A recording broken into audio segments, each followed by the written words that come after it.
It's time to get things started on the user-friendly show. I've got my Kermie juice right here. I'm going to drink it up. Hello,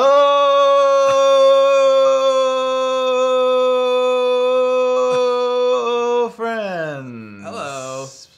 Welcome to User Friendly, the show that's the best podcast about tech that you'll know. That is the truth. My name is Roberto. Yeah. And I am the co-host of User Friendly and also a pretty cool guy. I think you're a pretty cool guy. My name's Erfon Roberto. I'm also a co-host of this show. And you may know me from such internet audio shows as The Cult Cast, so welcome if you're here from that. And what is User Friendly about? Did you tell us already? No. User Friendly covers today's tech news, kind of. Sometimes yesterday's tech news. Yesterday's tech. Most of the time, not today's. And we talk about geeky topics, culture, geek stuff. And our favorite stuff from the internet. Thank you. That's the better way to say it. Yeah, you would think that we would have that intro just down solid after... What episode is this? 51? We're episode 50. Wow! Woo-doo-doo! We should have had something prepared. Like I should have like a party popper or something. I think we probably thought about it, and then we get to do it, and we're like, oh, yeah. Oh, we should do that. Okay. But that's going to take more than 10 seconds, so maybe not. Well, as you can tell from our high-budget production, we have a lot of sponsorship money being poured into this show, so we probably should have done something special. Still keep it real. But we like to keep it real, so... So yeah, man, episode 50. Happy New Year Happy to New everyone. Year. Oh. Clink. Soft smash together. So how was your New Year's? I think my New Year's was as good as yours. Yep. Because we spent it together with other people. Not just together. Yeah. Not just together at the Space Needle alone, as we had planned. I it left was really a note fun. for you up there. You did? Oh, In a bottle. I didn't see it. We spent the New Year's at the Space Needle in Seattle. You probably saw all of our pics, which were exactly the same if you follow us on Twitter. Yeah. And had some beverages. Yep. The highest quality beverages we could find. Pabst. I had a $5 wine. Did you? I don't think I had any of that. A little classier. Played some Nintendo Wii U. Yep. Not the original Wii, because that wouldn't be that cool. But it would probably be mistaken for it since everyone thinks It it's looks just exactly the same thing. So actually, before we hop into the rest of our show, I wanted to ask you what you thought of the Wii U. Oh, and forgive the brightness here.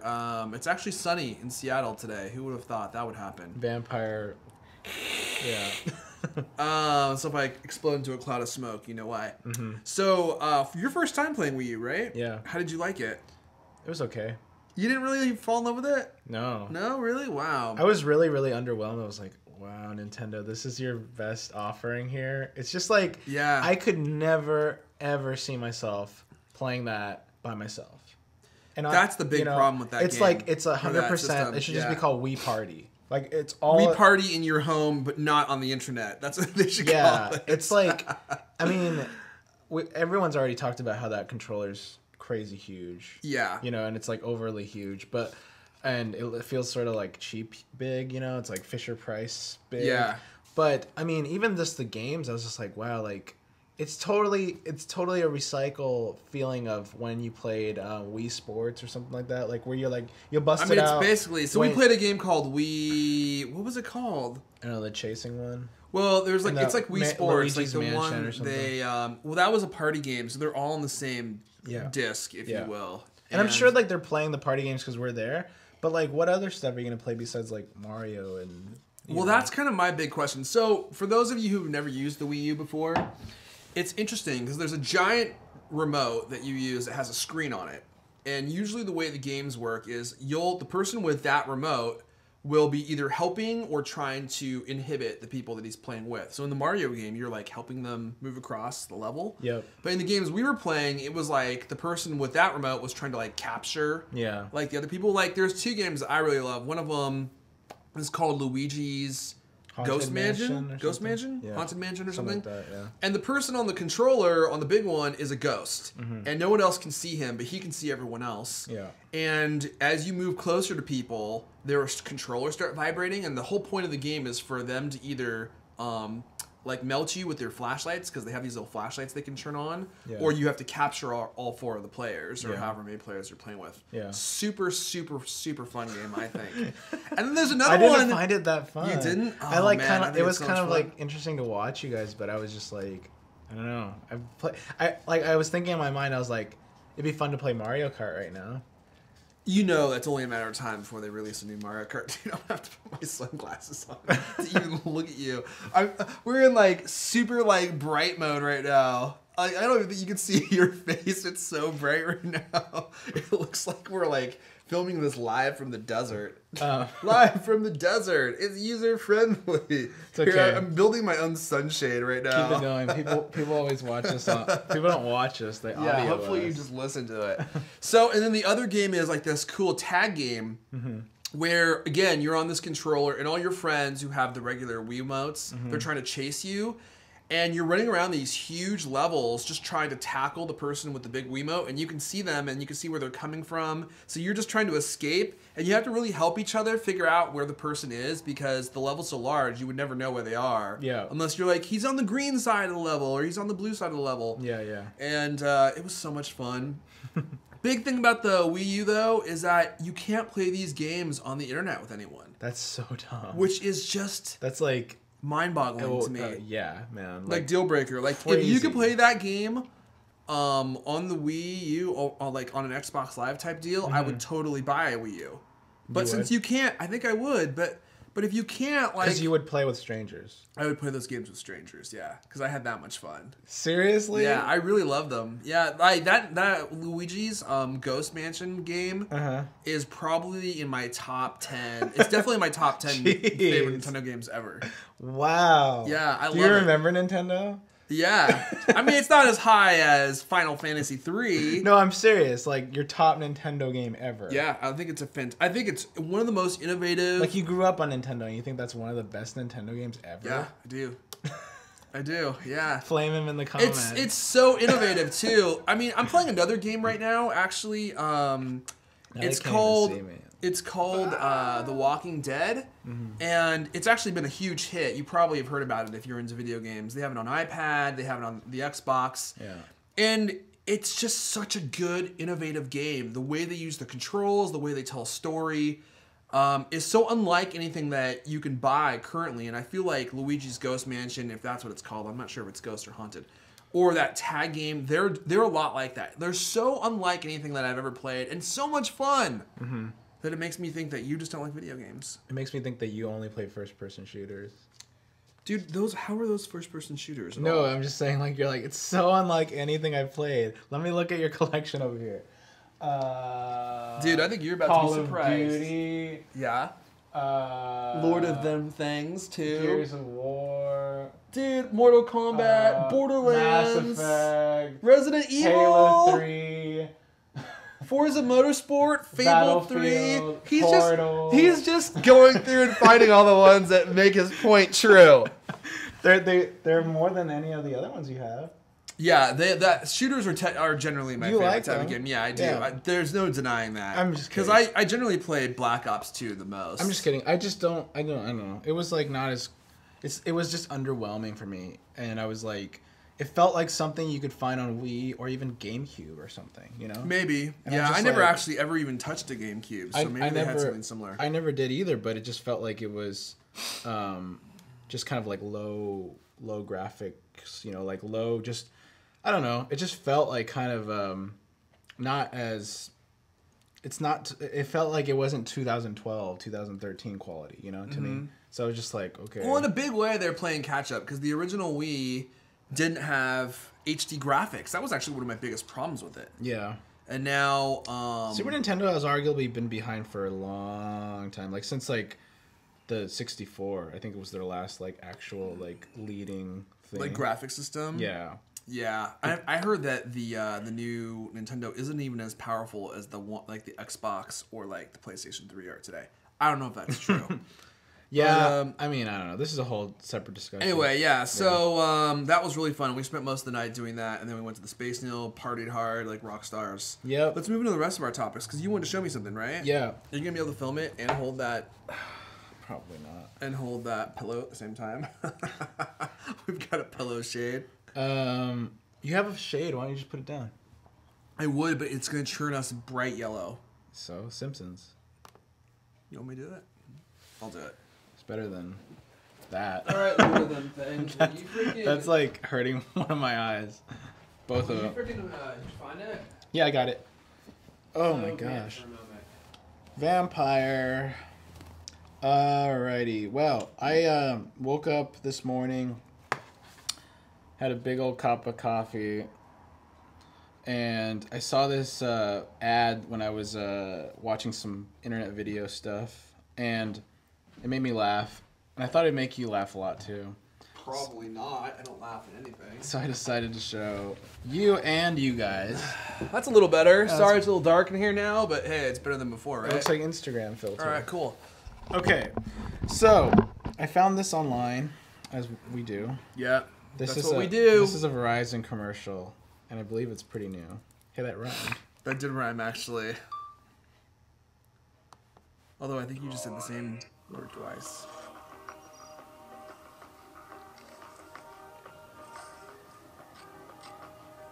Droid DNA augmentation initiated. Neural speeds increasing to 4G LTE. Brain upgrading to a quad-core processor. Predictive intelligence with Google Now complete. Introducing Droid DNA by HTC. It's not an upgrade to your phone. It's an upgrade to yourself. So that kind of like made me cringe when I saw them injecting him with little nanobots. That is so stupid. It's like it's marketing ease, right? It's like, or market ease. It's some marketing guy was like, hey, this is gonna change. It's not gonna change your lifestyle. It's gonna change you. Yeah. It's like, no, it's not. It's a phone. First of all. Yeah. And second of all, he's like, no, with upgraded LTE. It's like, yeah, so do a lot of other devices. Not to mention the battery life on it is gonna like be downgraded to about 25 minutes. So what do you think of just overall Verizon seems to go with this Droid, like this whole like robotic what is it? Who are they marketing towards? Because people that buy that phone, for the most part, I don't think are. I think that per capita, there's like the geeks that are watching this that like know about their phone, but then there's like this huge market of like soccer moms and like all these other people that just don't even know like what they're seeing there, and that would wouldn't that turn them off? Maybe it's for like technology people who don't know anything about technology. They're like, oh, I like to be on the cutting edge. Oh, this is the Verizon Droid. I honestly have no idea. You think their brand, associating their brand with injecting into your DNA? I think to me when I see that, I'm like, okay, so rather than create a cool product, they're trying to create cool commercials to sell you a product that probably sucks. Mm-hmm. That's what I think. Yeah. But who knows what other people think? I don't know. I do know it's great for Lucasfilm because they have to license that word from him. Yeah. So every time they play an ad, he makes a little scratch. Well, actually, he doesn't. Disney does. Mickey Mouse does. Give me that money. Love that Droid phone. It's what I use. What was I going to say? Oh, yeah. The other day I was asking him, what do you think of the T-Mobile girl? And you said, she's cute, but it doesn't make me want to have a crappy phone with crappy service. Unless she comes with it. Do you come with the phone? Oh, you. I'm a major hoe, so yes. Well, speaking of... commercials, marketing stuff. Yeah. So I read this recently and I thought it was really interesting. We're actually going to talk about this on the Cultcast, I think, too. Cool. So you know those Samsung ads? If you've heard me talk about those ridiculous Samsung ads and that make fun of iPhone users as being old. Yeah. So I thought this was an interesting article. A study came out and Forrester Research did a study to see like what kinds of people or the ages of people that were buying iPhones. Mm-hmm. Because in this Samsung ad, it's like all these old people waiting in line for the iPhone and they're painting them as the ones who are using Apple products. Yeah, yeah. And I see like news organizations being like, oh, slam, dun, dun, dun, dun, dun, dun. And I'm like, no. Let the droids be droids. That's so stupid. Like, I just think that they're trying to paint a picture that's not realistic because every like cool tech person that I know has an iPhone, and I don't think having an iPhone makes you cool. I just think that You know, that's just the way the trend is. So you know what? Before you say the funny thing about those Samsung ads is they completely flipped it around. Because at first they would show all the iPhone, or no, they made it. Did they do it the other way around at first? It was like the people online were the hipster people, and then it became the old people. I actually believe that you're right. Yeah. Yeah, I don't know. Anyway, go ahead. That's like being like, "Hey, dude, you're an idiot." No, you're an idiot, and they think they're super clever. Yeah. Anyway, so. Slam! They all high five each other. All the Samsung executives. Have you seen that? Have you seen Harold and Kumar go to White Castle? Have I seen it? Oh yeah, of course. Have I seen it? It reminds me. I am the real MPH. It reminds me of this scene. Here, can you hold this for just a second? Okay. It reminds me of this classic scene. And that hit the spot. That was the best meal of my life. Mine too. Major epiphany here. I'll be right back. Harold? What happened to you, man? What are you Never mind me. What the fuck are you doing here? I thought you and JD were busy all night with clients. Isn't that why I had to do your work? Hey, Henry, what the hell's going Knock on off, cockboy. What I said to him goes double for you. Cockboy? You just call me cockboy? Yeah, you know I did. You're just stalling because you're not quick enough to think of a comeback. You think I'm not quick enough? Guy thinks I'm not quick enough. Well, I got news for you. I am quick enough. Cockboy!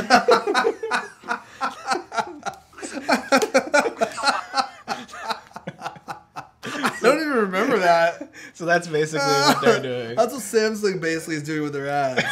We are quick enough. This Forrester research report says that 29% of Gen Y smartphone users, that's ages 24 to 32, own an Apple smartphone. So that's pretty high.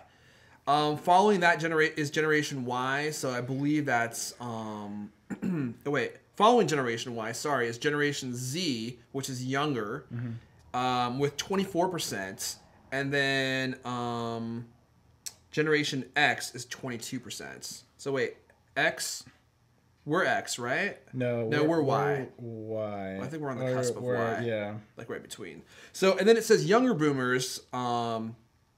So the demographic, and by younger boomers, it's like you know, like the baby boomer generation. Yeah. It's like our parents' generation is the lowest, with only at only 9%. In the golden generation, the people who are even older than them, 6%. That does not surprise me at all. It doesn't surprise me at all either. Yeah. I don't understand the news outlets thinking that Samsung zinged Apple either. What's it called, Twit? They're totally thinking like, oh, the iPhone's old hat and it's for old people, and you know, I think that they probably buy into those ads and then go out and buy the the next Galaxy. I don't know, man. It's totally baffling to me that people think that, because I was just reading a study today. And this was on Cultimac. I was reading it. I don't know if I can find it quickly, but if I can't, I'll just kind of ad-lib it. So basically, it was that a new study was done, and 87% of tablet traffic is still coming from the iPad. It doesn't surprise me at all. So you look at a study like that, dude, 87% for one device, the iPad. Now that includes 1, 2, 3, and 4. Yeah. But think of all the other tablets out there. Actually, and they share 13%. That's pretty crazy. So does they take the study based on Safari mobile use? Yeah. It must be really hard to get like a clear Android tablet mobile use, because don't they all ship with different kinds of browsers on them? They do, but I think it's very easy for them to tell what kind of computer you have. Yeah. Like that kind of stuff is I think included in your browsing data. So they're talking about the study of just the hardware. Yeah, I think so. Okay. So like the mobile operating systems are very easy to be like, oh, that's a mobile operating system. Sure. So I look at that and I look at this study and I'm like, this is why I think those Samsung ads are just plain stupid. Yeah. And I think it's dumb for anyone even be like, oh, whoa, Samsung really got you. Because I'm like, no, I think it's kind of sad. Like they're trying to say that these phones are only being used by old people, the iPhones. And I'm like, that's so far from the truth that it's absurd, and it makes you look kind of pathetic for trying to push that, because everyone knows that it's not true. But then I see news organizations being like, oh, Samsung's really going after them with that. And I'm like, are they? Because but it's iPhones are still cool, I think. It's not even that they say they're going after them. They say that they got them.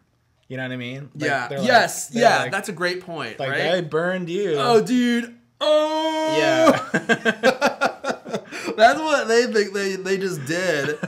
And everyone else is like, dude, what WTF? Yeah, I mean, I can't think of any of my my like aunts or uncles or parents. My stepmom just got an iPhone what is it called? 4S.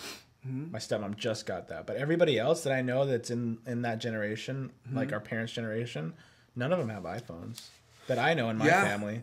So I don't know if that's something, but... So now we were looking at your girlfriend's phone. Mm-hmm. She just got a Samsung Galaxy S3. Yeah. And she is literally the only person I know that has one. Yeah. And definitely the only cool person I know that has one. Yeah. I've never seen anyone with one of those. I never see them in the wild. She's pretty different.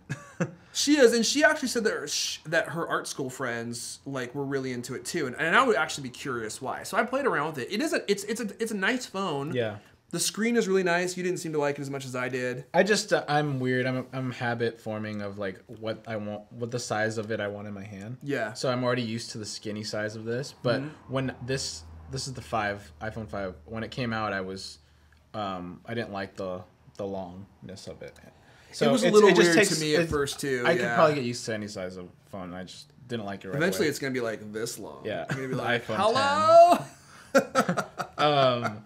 But yeah, she's kind of like I don't know if that's a normal like age group for college students to like these like Android phones. I really don't, because she wanted to get a Windows phone for a little while just because she liked the tile interface, so like, and I'm like, really, you want a Windows phone? You're a designer. You're gonna be on your Mac all the time. You don't want something to interface with your Mac. Yeah. And that didn't seem to. She didn't care. She was saying the deal breaker for her not to get an iPhone or any other phone was swipe on Android, where you can type by swiping your finger. Oh, that's funny, because I tried that. Now, admittedly, I had been drinking a little bit, but I did not find that to be a compelling feature whatsoever. Yeah, I know. I saw you doing it. And I was like, like I might get faster at this, but I think the iPhone's touchscreen is really easy to use. Like, I can type pretty fast on that thing. Yeah, but you got to remember that you've been using an iPhone for years now.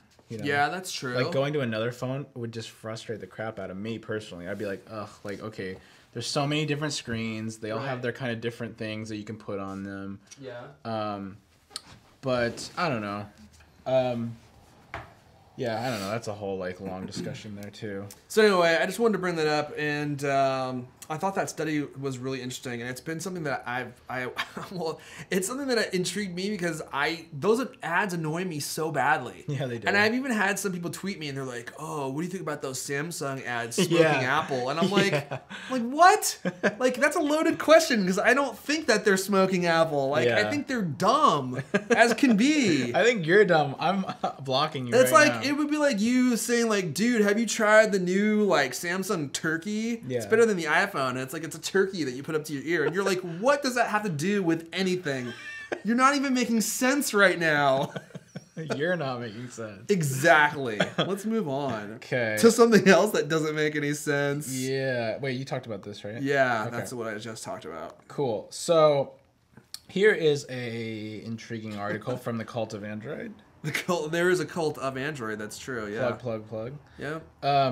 So have you heard that Polaroid is coming back? Not in Instagram form, actual Polaroid. That's an actual loaded question as well. Well, Polaroid coming back to where? Yeah. Well, what I mean by that, Polaroid has started rolling out actual stores, brick and mortar stores, that are called photo bars, where you can go in there with your smartphone and print out your photos on, Polaroid paper or whatever. And they have like Mac genius type guys that help you make your photo better. What do you think they call them? The roidies? The polies? Yeah. I don't know. Anyway. So here's a photo, or here's a photo of one of the stores. What it looks like. So it looks a lot like a lot of stores look like Apple stores now, but it kind of looks like an Apple store. And they said they rolled one out in Florida, and we just found this article to be interesting. Florida, that is funny. Home of every person who's old. Yeah. Right? Oh, good point. Yeah. Okay, so their whole thing is, you know, nowadays the majority of your photos taken on your phone, and then they get put maybe on your computer or online, but then they're never, you know, they're never printed or anything like that now, you know, hardly. And most people don't buy printers to print out their photos or anything like that. Yeah. So they were saying, like, we have to have a destination where people can go and print out their photos. And immediately I'm like, really? Like a whole store for that? Because people, it's going to either be like an old person place where people go to, like, get their photos done because their grandkid isn't going to do it for them. Yeah. Or like a teen hangout place where the teens just, like, monopolize it and just print shitloads of their own photos, and then until they tell them to kick them out. But it's not free. Probably not, but I mean, I could see that happening because I remember whenever I do like photos at throwboy booths, I always get like the moochy teens that want to take 100 of themselves and then print out 100 of themselves, and because I offer, they love pictures of themselves too. So, what do you think about that? This is totally confusing to me. When I read this, I was like, what is the purpose of this? Like, why would it almost looks fake, doesn't it? Yeah. Why would anyone want to go into a store to print a photo from their phone? And that's like, their whole thing. Yeah, I don't get why anyone would want to do that. And they were like, you can come in and get that classic Polaroid experience. I'm not even sure what that means. What does it even mean? The classic Polaroid experience? Like, I wonder if they mean said printing a picture instantly? Like, yeah, right. That's not the Polaroid experience. No, the Polaroid experience is like having a Polaroid handy in your house, taking a picture in your life, and then you take a picture and you have it instantly at that moment. Not going to the mall to go to the Polaroid store, parking, and then being around 100 old people. I don't know. I mean, telling you about their grandkids. So we were kind of talking about the larger idea here, in that all of our pictures are digital now, and you know, do people print pictures? You know, do people still like having like printed pictures around? Yeah. And I was thinking, actually, I love printing pictures. Yeah. And I don't often do it, but sometimes people will give me printed pictures, and I like to have them around. Like, I really like it a lot. I think it's kind of akin to you know, we don't have certain things in our lives anymore. Like, we don't have a lot of analog things in our lives anymore, right? Like photos and physical media. Some people like that just because of the scarcity of it. You know, it's like, I like having photos because we don't really do that very much, you know? Or I like having the limitation of taking photos on film because, you know, that's not around anymore because we can take a zillion photos on our digital cameras. Or I like buying vinyl records because, you know, that's like something it's just a different experience, but it's still not the majority, you know what I mean? So I don't know. I feel like there's still going to be like that certain amount of people that will do that for a little while, but who knows how long that's going to last. I don't know.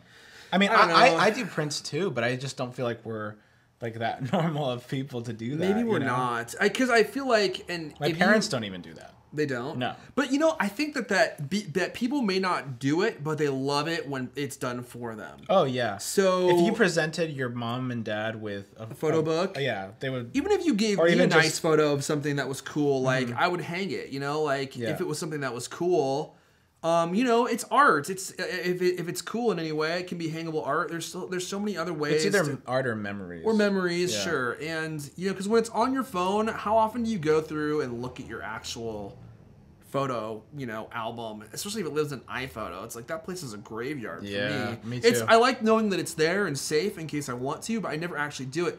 It's like having a photo on a wall takes it from the obscurity of your, you know, hard drive and, you know, makes it so that it's something that you look at. So I think that's really cool. It's like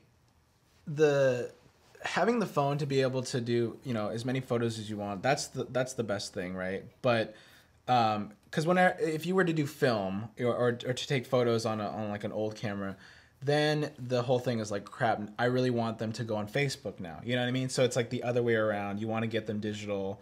But then if they're digital, you want to get them analog sometimes, right? Yeah, you want to have them both. And there has to be some sort of like very lightweight way to be able to get them to be analog where it's not going to cost you a lot to replace ink or like to get a special photo printer or to go to the drugstore and do it or to go to Costco and do it. Like if Polaroid could come out with like a super cheap, like $50 thing that you just print out your photos with and just try to saturate the market with. Like a dock. You stick a dock I in, wonder if that would load work. up the app and just tap the ones you want printed. Yeah, or even on the it Bluetooth hooks up like a Jambox, you know, and it just like spits out the photos you want.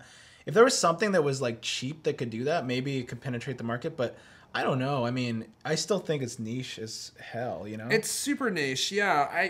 I see That's why a store is like crazy to me. That's why a store is crazy to me too. Like, it's only a matter of time before this is an online service. Oh, yeah. And why would you want to go to a store when you could just do an online service, have them mailed to you, and not have to go to the mall?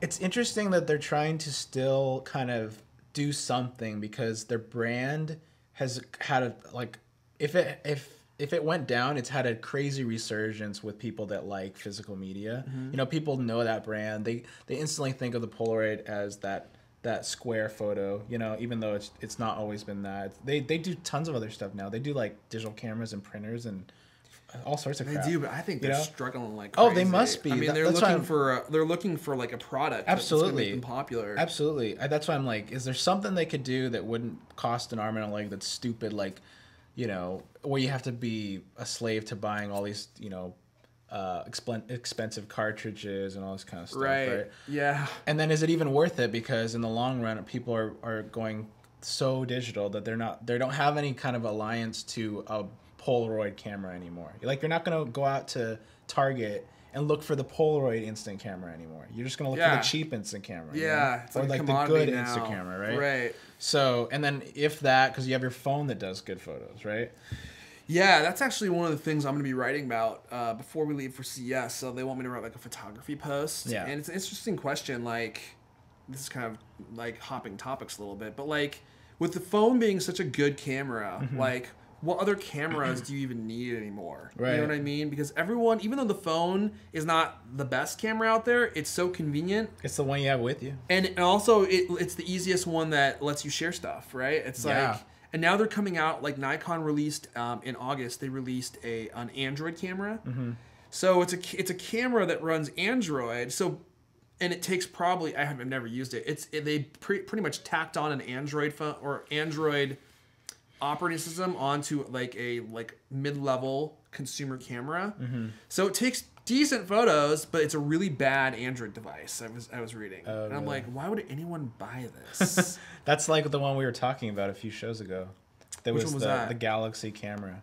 Yes, it's pretty much exactly like it. And so like Samsung has one coming out, and actually the one that there's the most hype around, and I say most lightly because I don't think it's that hyped, is Polaroid. Polaroid has one coming out, and it's supposed to have interchangeable lenses. And I'm like, I wonder where they're getting all their money from, dude. Like, really? I mean, seriously, like they're selling their old stash of not film that they're not making anymore on eBay. I bet you there's a lot of what do you call it?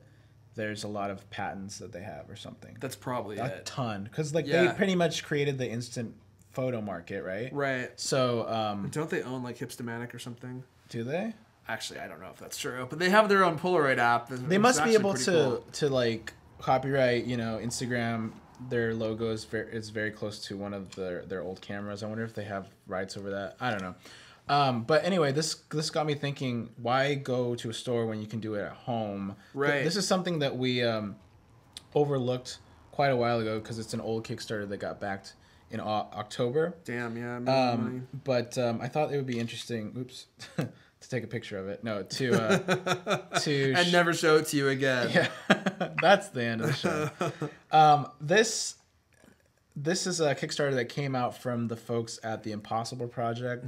If you guys don't know what that is, they basically are a company that took over the old Polaroid factories that produced the Polaroid film, the instant film that we know, and they're now creating that same kind of cartridge film that you can put into like Polaroid 600 cameras and stuff. And I hear it works pretty well, but I've also seen photos online of people going, oh, Impossible Project fail, and they'll have like a bunch of brown photos. People like to say that. Yeah. So I think that it kind of goes like half and half of how reliable it is. But they recently showed or did this Kickstarter for this camera dock, and it raised a lot of money, past its goal. So they wanted to get $250,000. They got $559,000. So I want to show you this and get your take on it. 8. We had the vision to restart the Oh, this is production from of analog Germany. instant film. I like that Now, very much. we are producing these films here in Enschede, Holland, in the former Oh, he's Polaroid Dutch. factory. My bad. My favorite Polaroid camera is the legendary SX70. Dude, that thing looks cool. Nevertheless, most of my pictures I take with my iPhone. My problem is that there is no way to convert these digital images into the real analog instant photos I love so much.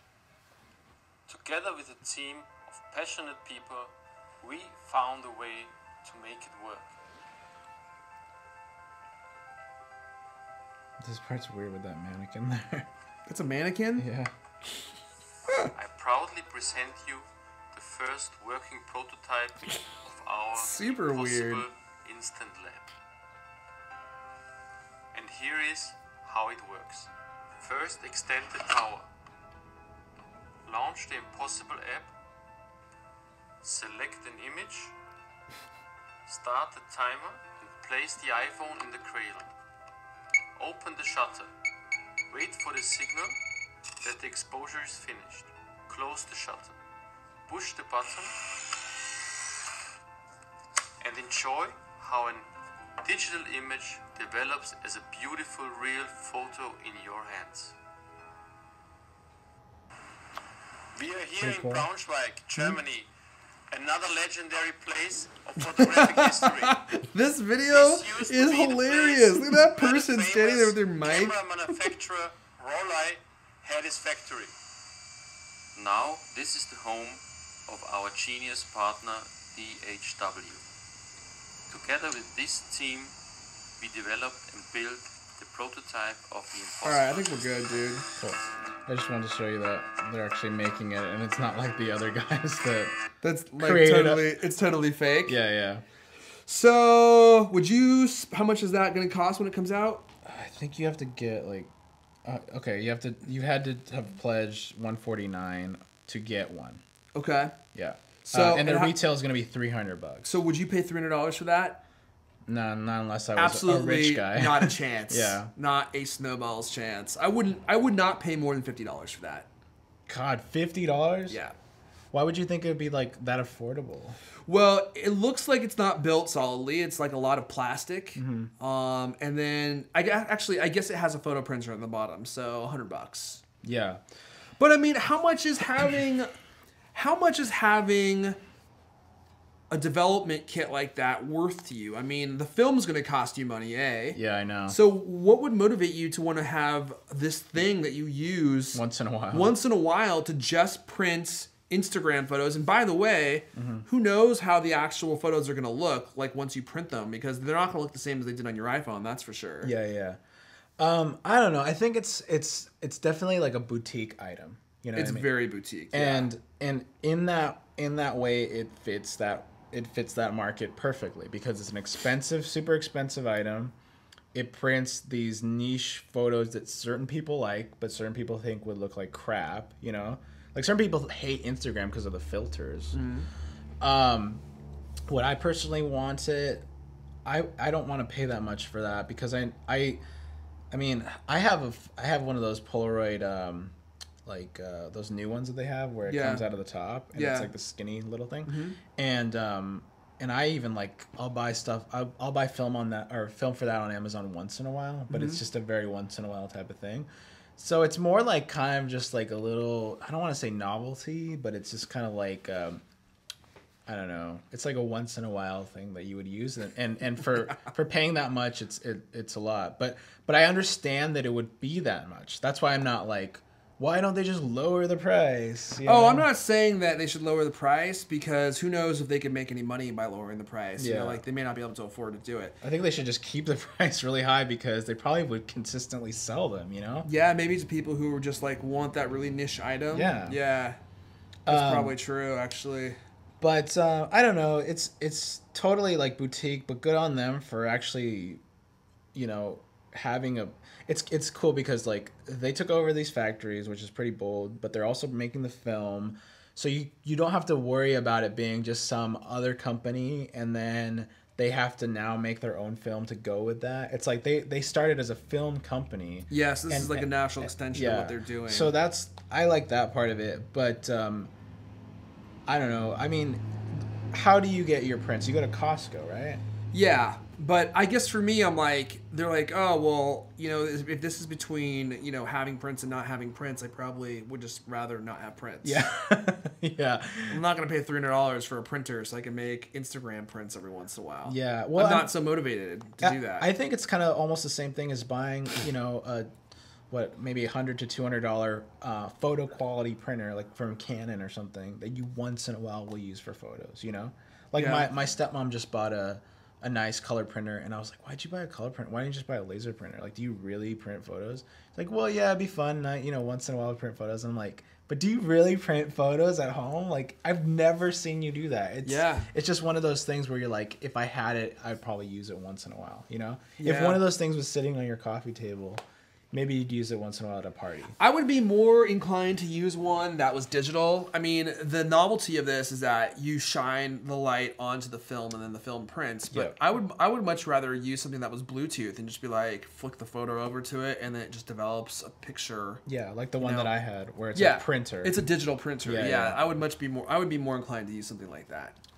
Well, I wanted to show you those things. Cool. I think we're done, man. I think that's it. So, hey, be sure to catch our show next week. Mm-hmm. We're going to do some pre-recording action on that one because I will actually be at CES next week looking at all the fun gadgets that are there. Yep. But we are going to talk a little bit about that next show, tell you some of the things that we're excited about seeing. And hey, by the way, you can watch all of our shows on YouTube, youtube.com/. User-friendly show. Oh, we forgot to read a review. Should we do that real fast? Yeah. Do you want to pick? How about? Yeah. So we've been asking you guys if you like the show. Since we do the show for free, if you guys are enjoying it, please leave a review on iTunes. Here's a good 5-star. Okay, awesome. This one comes in from Sumero. On December 27th, that person, I'm not sure if it's male or female. Summer O. I'm guessing that it's Summer Ortiz. I know Summer. Do you?